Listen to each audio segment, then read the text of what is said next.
পারস্য উপসাগরে উত্তেজনার ঢেউ আরও বড় ফেনা তুলছে।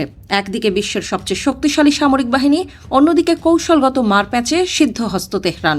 কেউ কাউকে ছেড়ে কথা বলছে না। যুদ্ধ শুরুর 1 মাস পেরিয়ে গেলেও তাই ধরা দিচ্ছে না কাঙ্ক্ষিত জয়। কেন ডোনাল্ড ট্রাম্পের বিশাল সামরিক বহর ইরানি প্রতিরোধের সামনে বারবার থমকে যাচ্ছে, সেই বিশ্লেষণই করেছে সিএনএন।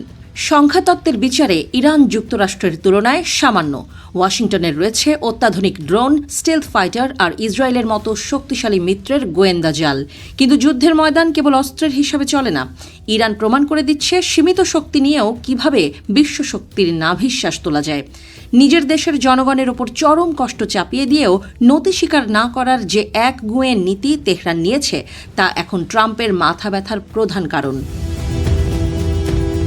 ইরানের তুরুপের তাস এখন হরমুজ প্রণালী।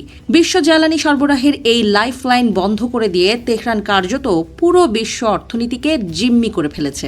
ট্রাম্পের দাবি অনুযায়ী 20টি তেলবাহী জাহাজ চলাচলের অনুমতি দেয়াকে বড় সাফল্য বলা হলেও পরিসংখ্যান বলছে অন্য কথা। যুদ্ধের আগে যেখানে 100 জাহাজ চলত, সেখানে 20টি জাহাজ যেন সাগরে সামান্য জলবিন্দু।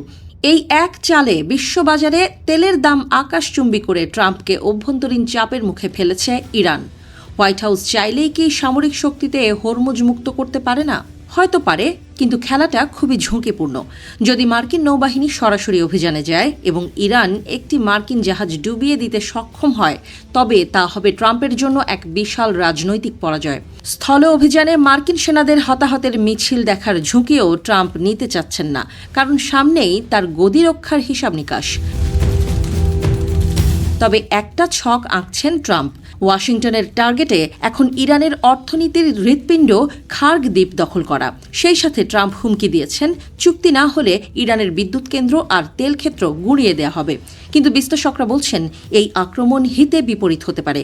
কোণঠাসা করা বাঘের মতো ইরান তখন আরও আক্রমণাত্মক হয়ে উঠবে, যার আঁচ লাগবে মধ্যপ্রাচ্যের যুক্তরাষ্ট্রের মিত্র দেশগুলোর গায়েও। তাসের ঘরের মতো ভেঙে পড়তে পারে উপসাগরীয় দেশগুলোর পর্যটন ও বাণিজ্য। পর্দার আড়ালে কি চলছে? ট্রাম্প দাবি করছেন কূটনৈতিক অগ্রগতির, কিন্তু তেহরান তা সরাসরি নাকচ করে দিচ্ছে।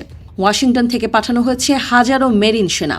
এই উত্তেজনা প্রশমনের বদলে সংঘাতকে আরও উস্কে দিচ্ছে বলেই মনে করছেন আন্তর্জাতিক বিশ্লেষক ইয়ন ব্রেমার।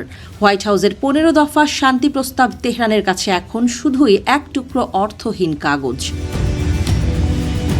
সিএনএনের রিপোর্ট বলছে, এটি এখন আর অস্ত্রের লড়াই নেই, এটি পরিণত হয়েছে প্রভাব বিস্তারের প্রতিযোগিতায়। ইরান জানে তারা সরাসরি যুদ্ধে যুক্তরাষ্ট্রকে হারাবে না, কিন্তু তারা যুক্তরাষ্ট্রকে এমন এক অর্থনৈতিক চোরাবালিতে ফেলতে চায় যেখান থেকে উদ্ধার পাওয়া কঠিন। ড্রোন আর ক্ষেপণাস্ত্র ধ্বংসের দাবি করলেও ইরানের ছোট ছোট আঘাতগুলোই বিশ্ববাজারে যে কম্পন তুলছে তার ক্ষত দীর্ঘস্থায়ী। সময় ফুরিয়ে আসছে দুই পক্ষের জন্যই। ইরানের জন্য প্রয়োজন নিষেধাজ্ঞা প্রত্যাহার, আর ট্রাম্পের প্রয়োজন একটি দ্রুত বিজয়। কিন্তু কেউই যদি ছাড় না দেয়, তবে এই ইগোর লড়াইয়ে ছাই হতে পারে বিশ্ব শান্তি। শেষ পর্যন্ত কি ডোনাল্ড ট্রাম্প একটি দুর্বল চুক্তিতে সই করতে বাধ্য হবেন, নাকি পারস্য উপসাগর সাক্ষী হবে শতাব্দীর ভয়াবহতম ধ্বংসযজ্ঞের?